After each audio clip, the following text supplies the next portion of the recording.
Assalamualaikum warahmatullahi wabarakatuh. Sebelumnya yang terhormat Ibu Virgi selaku dosen pengampu mata kuliah Aplikasi Manajemen Terpadu kelas F. Di sini saya Anggreni Sulistiana, NPM 19010101031 akan menyampaikan jawaban ujian akhir semester saya terkait PT Bulan Sabit yang bergerak pada bidang F&B atau Food and Beverage. Yang pertama adalah 5 tahapan fungsi manajemen manufaktur. Yang pertama itu ada menentukan produk yang akan dibuat. Yang kedua, mendaftar list bahan baku yang diperlukan. Yang ketiga, memesan bahan baku yang diperlukan. Yang keempat, mendata bahan baku dan produk dalam inventory. Yang kelima adalah pemantauan stok. Untuk langkah pertama, di sini saya menggunakan aplikasi Odoo karena aplikasi ini saya rasa sangat mudah untuk dioperasikan. Langkah pertamanya kita dapat login pada Odoo karena di sini saya sudah memiliki akun, jadi saya tinggal login, memasukkan email dan juga passwordnya. Apabila sudah dimasukkan email dan juga password, kita langsung klik pada bagian sign in. Di sini kita diminta untuk melakukan pendaftaran perusahaan.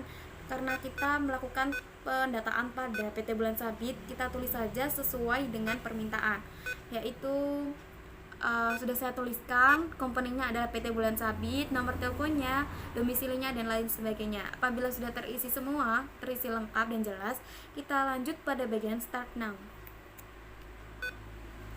Untuk langkah berikutnya, kita isi pada bagian inventory. Kita pilih pada bagian inventory karena di sini kita akan melakukan pendataan dan bahan baku dan juga produk. Apabila belum memiliki aplikasi, belum menginstal aplikasi inventory ini, kita bisa klik pada bagian apps yang ada di kotak merah. Kita klik di situ lalu kita mencari inventory. Di sini pada tampilan ini saya sudah melakukan install pada inventory. Kita klik saja langsung. Ini tampilan setelah diklik pada bagian inventory. Di sini ada bagian produk. Di situ kita klik pada bagian create yang terletak pada bagian pojok kiri atas. Setelah klik pada bagian create, maka kita akan diminta untuk mengisi produk apa yang akan kita isi, yang akan kita hasilkan. Di sini saya mencontohkan yaitu risol mayo. Di sini saya mengkliknya pada bagian can be sold, bukan pada bagian can be purchased, karena produk ini dapat dijual kembali. Lalu untuk sale price-nya saya tulis untuk per bijinya yaitu 8.000 dengan pajak penjualnya sebesar 10%. Sedangkan untuk pajak penjualan ini bisa diisi sesuai dengan permintaan perusahaan atau yang diinginkan berapa, bisa juga dihilangi, jadi tidak ada pajak penjualan. Di sini saya menerapkan 10% untuk tiap satu piecesnya. Apabila sudah diisi, langsung kita klik pada bagian save untuk menyimpan data-datanya supaya datanya ini tersimpan dan tidak hilang. Lalu selanjutnya, apabila kita sudah mengklik save, maka akan muncul tampilan seperti pada layar. Di sini saya sudah menuliskan beberapa. Ada air, bakso aci, bubuk kaldu ayam, cabai, daging ayam, dan lain sebagainya, hingga 20 produk yang ada di inventory seperti yang tertera pada soal.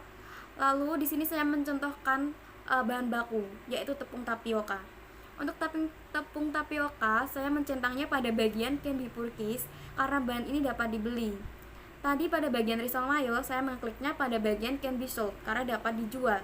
Sedangkan tepung tapioka kita akan melakukan pembeliannya. Di sini saya tidak menuliskan sale price ataupun customer tax atau pajak penjualan, tapi saya menuliskannya pada bagian cost sebesar 50.000. Apabila sudah terisi sama seperti cara tadi, yaitu kita klik save untuk menyimpan data-data tersebut.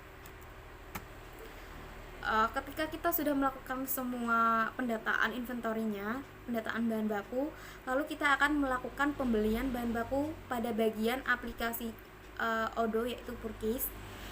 Di sini apabila belum memiliki aplikasi purchase atau belum menginstal aplikasinya, kita bisa kembali lagi kepada yang apps pada kotak merah, lalu kita cari bagian purchase lalu kita install. Di sini saya sudah melakukan install, lalu kita klik pada bagian purchase-nya. Setelah diklik pada bagian purchase, maka akan muncul tampilan seperti pada layar. Di sini kita klik pada bagian create. Setelah itu akan muncul tampilan seperti screenshot di bawahnya. Di sini saya mencontohkan bahwa toko yang akan kita lakukan pembelian, yaitu adalah toko grosir serba ada. Dan berikut adalah produk-produk yang saya beli dari toko tersebut. Antara lain ada tepung panir, tepung tapioka, tepung terigu, mayo, bubuk kaldu ayam, garam, cabai, air, daging ayam, dan lain sebagainya. Untuk kuantitinya atau jumlahnya, untuk tepung panir saya membeli 10.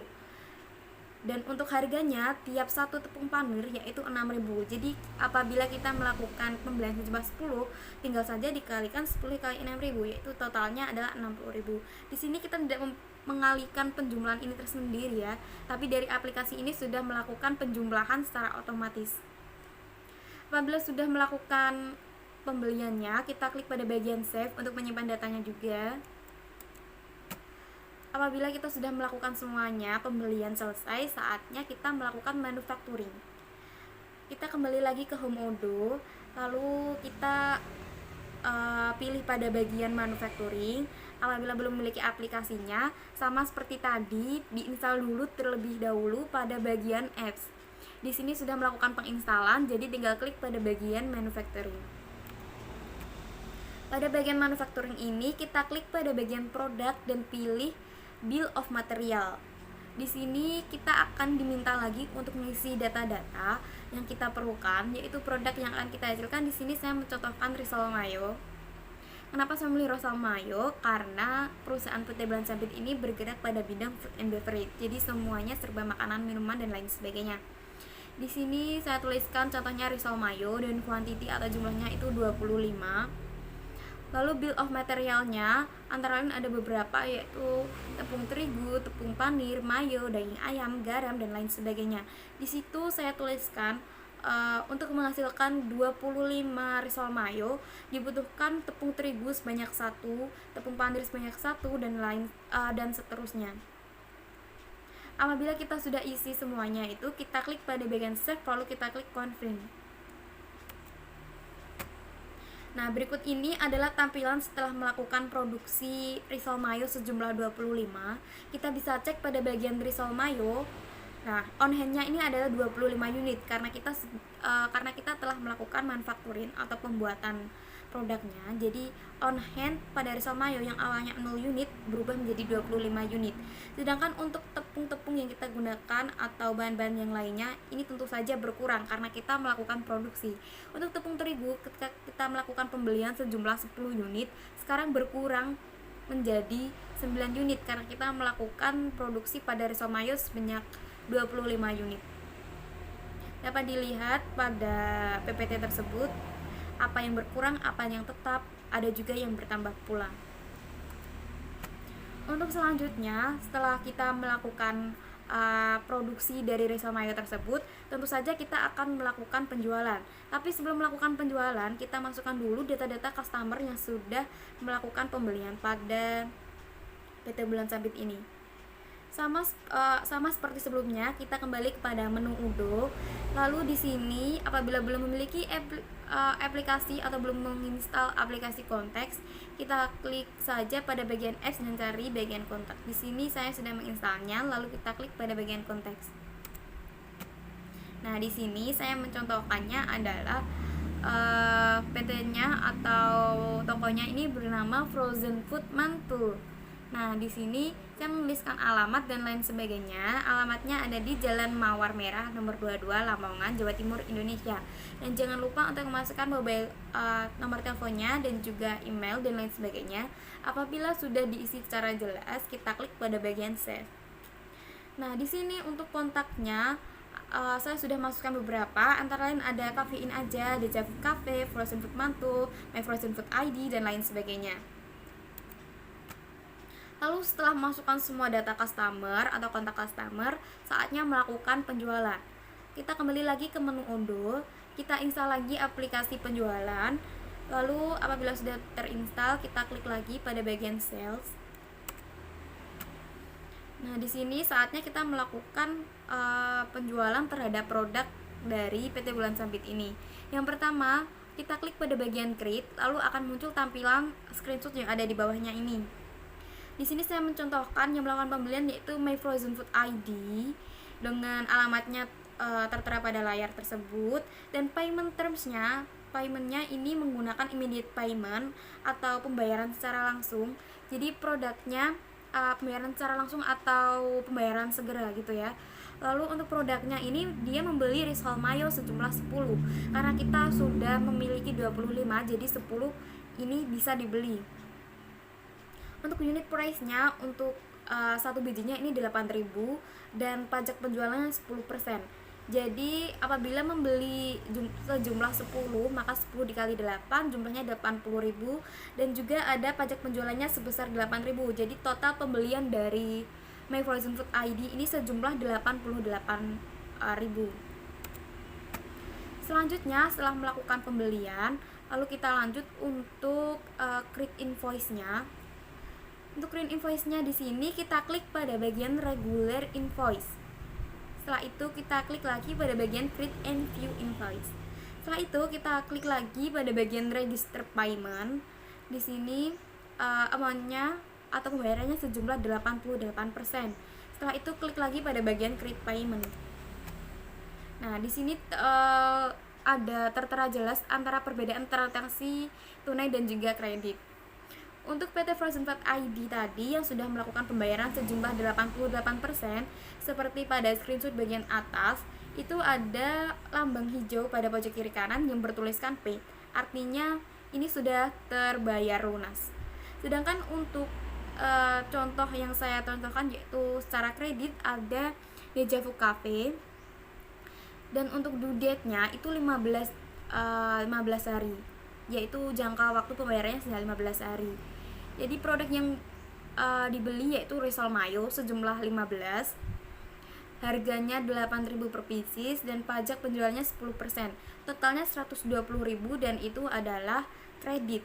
Di sini juga tertulis pada pojok kiri pojok kanan atasnya lambang hijau yang bertuliskan partial, yang mengartikan bahwa itu adalah kredit. Jadi perbedaan transaksi tunai dan kredit dapat dilihat pada lambang pojok kanan warna hijau. Apabila tunai atau lunas maka akan tertulis paid, sedangkan untuk kredit akan tertulis partial. Selanjutnya keuangan dari PT Bulan Sabit. Setelah kita melakukan rangkaian dari mendaftarkan jumlah bahan baku, pembelian, manufacturing dan lain sebagainya, sekarang kita saatnya mengecek keuangan atau laporan keuangan dari PT Bulan Sabit ini. Caranya sama, kita kembali ke menu Odoo, lalu kita klik pada bagian apps. Di sini kita install pada bagian accounting. Apabila sudah terinstall, kita klik saja pada bagian accounting. Nah, di sini kita klik pada bagian reporting. Di sini tersedia beberapa menu pilihan sesuai yang dibutuhkan oleh perusahaan. Ada general statement dan lain sebagainya. Nah, di sini pada contoh bawahnya ini saya mencontohkan mengambil contoh pada bagian balance sheet. Dapat terlihat jelas semuanya bahan baku dari harga dan lain sebagainya itu terperinci dengan jelas. Jadi kita tidak perlu bingung dan khawatir untuk keuangan dari PT Bulan Sabit ini. Jadi apabila kita sudah memasukkan data-datanya dengan benar, dengan rapi dari awal, maka laporan keuangan ini akan mengikuti bagaimana PT Bulan Sabit ini melakukan transaksinya, apa yang keluar, keuangan keluar, keuangan masuk dan lain sebagainya. Di sini saya mencontohkannya balance sheet, dapat dilihat pada PPT, semuanya terperinci dengan jelas. Apabila kita ingin melihat buku besar, kita bisa klik saja pada general ledger dan lain sebagainya. Sekian, terima kasih. Itu yang dapat saya sampaikan terkait studi kasus dari PT Bulan Sabit. Apabila ada salah kata dan juga hal yang kurang berkenan, saya mohon maaf. Wassalamualaikum warahmatullahi wabarakatuh.